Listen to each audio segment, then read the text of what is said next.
on stolen Lenni Lenape homelands, the Lenape-Hoking. Workers' World Party looks toward the day that all indigenous nations' land claims are paid in full, from the Wampanoag lands at the Cape to the Ohlone lands in the San Francisco Bay Area, from the Appalachian Mountains to the Rockies. Now, November is Native Heritage Month, National Native Heritage Month, and this November will mark the 50th National Day of Mourning. In 1970, an Aquinnah Wampanoag man, Wamsuta Frank James, who'd been asked to speak at a fancy Commonwealth of Massachusetts banquet celebrating the 350th anniversary of the landing of the Pilgrims, was told by a representative of the Department of Commerce and Development that he wouldn't be allowed to give his speech.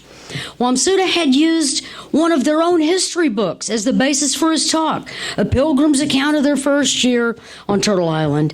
The book told of their having opened his ancestors' graves, stealing Wampanoag villagers' food supplies, selling his ancestors for 220 shillings each as slaves. What? The descendants of the Pilgrims, they didn't want the truth?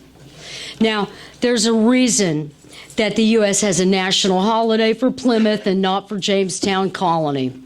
Jamestown settler history is just far too ugly and well known. The ruling class, they cannot make the slave block something for school children to celebrate. And those first white settlers in Jamestown actually turned to cannibalism to survive. So let's go over the general myths. The Pilgrims did not find empty lands here. Nope. Every square inch of these lands are indigenous. The Puritans did not come here seeking religious freedom either. They had that in Holland. No, they came here in a commercial venture to make themselves rich. One of the very first things they did do when they arrived at Cape Cod was to rob Wampanoag graves at Cornhill and steal as much of the native villagers' winter provisions of corn and beans as they were able to carry. What did the Pilgrims bring to these shores with them? These settlers introduced racism, jails, class society, capitalism, patriarchy, anti-lesbian and gay bigotry, and repression of two spirits to this continent, and deforestation, along with overhunting of the wildlife here, not for food, but for profits, beginning capitalism's devastation of the environment and the biosphere. And no, they didn't even land at Plymouth Rock. That little rock was cleared away from someone's land that they wanted to farm and made into a monument to racism and oppression that Day of Mourning demonstrations have buried at least twice. The Mayflower's been boarded in past demos, and one year the Union Jack torn from its mast and replaced with a flag that was flown over liberated Alcatraz Island. The roots of Day of Mourning have always been firmly embedded in the soil of militant protest. About the only truth in the whole mythology is that these pitiful, unbathed, grabbing thieves would not have survived their first several years and what they had the arrogance to name New England without the aid of Wampanoag people. What the Wampanoags got in return for this help was genocide, theft of their lands, and never-ending repression. Well, back in 1970, the organizers of the fancy state dinner told Wamsuta they would only let him speak if he agreed to give a speech they'd write. So instead, he and hundreds of indigenous people and supporters gathered at Plymouth and observed the first National Day of Mourning.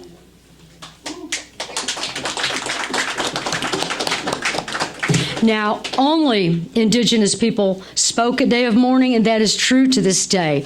Wamsuta and the new United American Indians of New England continued their work of telling the truth about the Puritans, and UAINE has returned to Plymouth every year since to demonstrate against the Pilgrim mythology, which is still taught in schools, comrades and friends. It's even on the goddamn citizenship test, pardon my language. But the first actual Thanksgiving dinner was proclaimed in 1637 by Governor Winthrop to celebrate the safe return of men from Massachusetts colony after they'd gone to Mystic to massacre Pequot, women, children, and men, 700 Pequots. And yes, they went back and celebrated with foods that indigenous people had grown and eaten for thousands of years.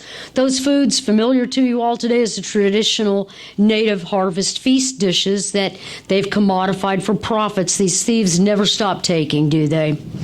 More recently in the struggle there in 97, Plymouth cops attacked the day of mourning marchers when the march crossed the path of the annual Pilgrims procession. By the way, when the Pilgrim descendants recreate their landing, the rich men walk in first, the wives follow, and then servants come last carrying the bags. Who did they get to play this role of servants? That's what I always wonder. In 1997, Plymouth cops attacked the native marchers, maced grandmothers and children, arrested 25 people, and split up the court dates to make it hard for supporters to travel repeatedly from Boston to Plymouth to testify as witnesses or pack the courtrooms. Workers' World Party was responding to the call from UAINE that year to gear up for increased repression at the march in '98. But during that struggle, there was a surprising response from European tourists threatening to boycott, and Plymouth then dropped all charges of those arrested and made concessions that UAINE has the right to march every day of mourning without a permit, and they also paid some small reparations. Comrades and friends, you saw the attacks on Standing Rock. Attacks on Native peoples always turn deadly. This administration is attacking the Indian Child Welfare Act, an important law meant to keep Native children with their families and their Native nations, as so many are removed still from their Native families and adopted out, mainly through far-right white Christian adoption networks. Stealing children has a long history in this country. During the slave trade, children were torn from their mothers' arms in the auctions, and Plymouth sold women and children into slavery. And ever since the end of the Indian Wars, those wars fought across the Great Plains to the Rockies to still the vastness of the continent, leaving the survivors on reservations some far from their homes. Thousands of Native children have been stolen just from the Lakota and Dakota nations alone. Comrades should be aware this is an incredibly important struggle throughout the Native nations and communities. It's an open wound. Now, most of you do remember that one of the Pendejo Trump's first acts was to come down hard on Standing Rock and go all out in support of all fossil fuel extraction, damn the consequences to clean water and air in the lands. The Indian Wars have never ended, comrades. Manifest destiny is the imperialist mantra to take over our Mother Earth.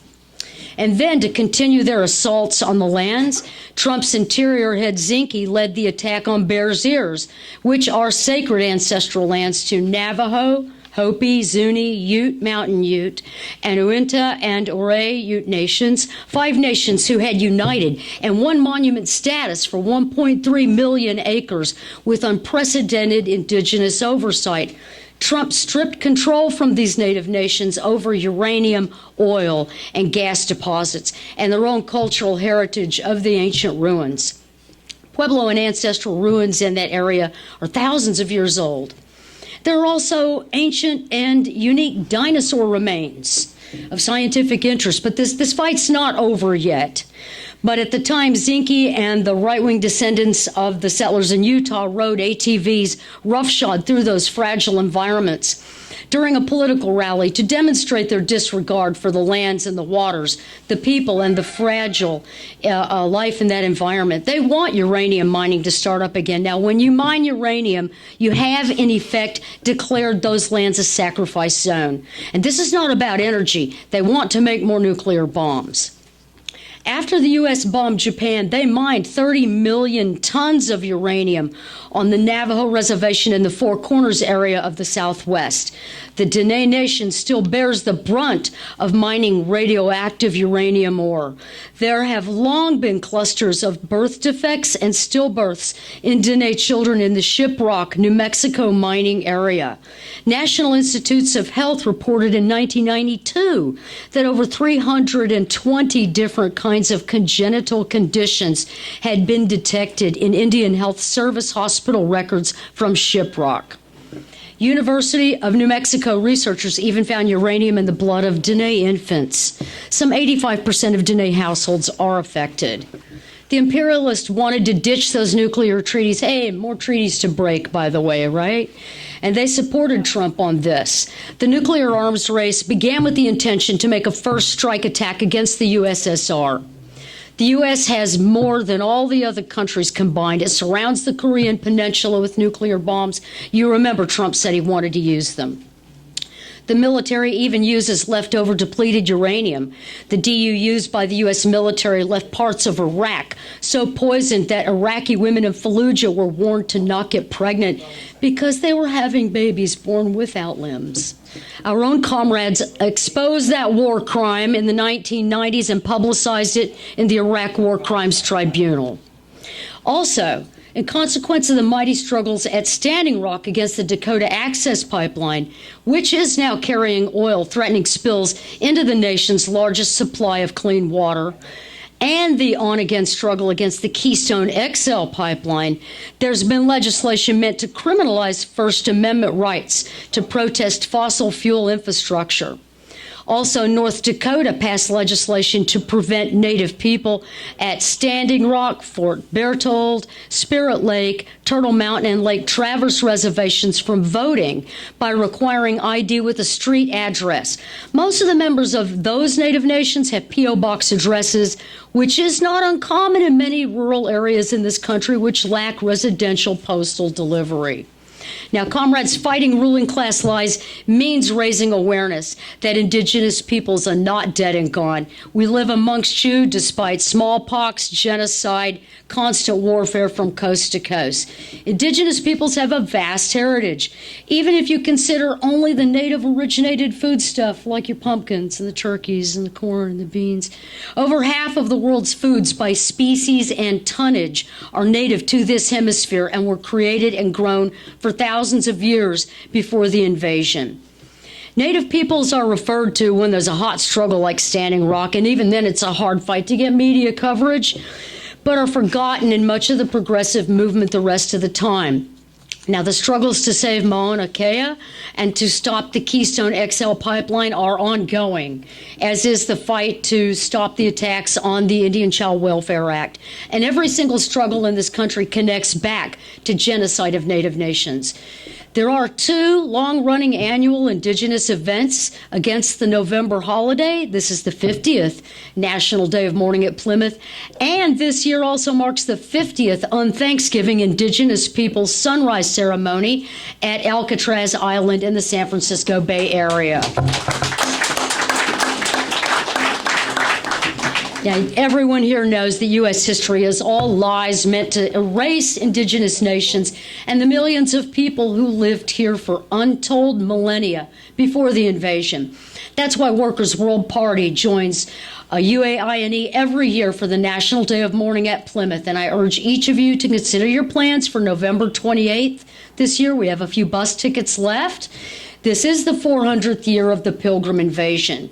UAINE has had more issues this year dealing with Plymouth due to their tourist profiteering in the anniversary buildup. Our Boston comrades also work on security as well as the sound and the sound truck for the event and other jobs as well. So we will hear of any heightened concerns for the event.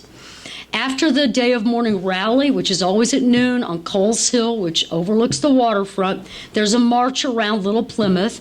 Moonanum James carries on his father Wamsuda's work of exposing the true history, guides the march with the full historical truth of every inch of that town. It's an exciting rally where only Indigenous people speak, and there and on the march, you're shoulder to shoulder with Wampanoag, Narragansett, Pequot, and other local Native people in the community, and there's no other demonstration like that one. Now, there's a potluck social following, so you'll have a beautiful meal with everyone before the bus leaves. Preference for first seating at dinner is done by Native way. Elders first, young children and their caretakers, pregnant women, people with disabilities, and people who've traveled a long distance. UAINE is this year still in the process of negotiating a hall for the potluck dinner, but are assuring everyone that one way or another, there will be dinner served for all. Now, you should know that some of the Native activists are fasting from the previous night on Day of Mourning until the social potluck. And so we are asked to not eat publicly at the outdoor speak out in the march out of respect for those who are fasting, unless you must do so for medical reasons.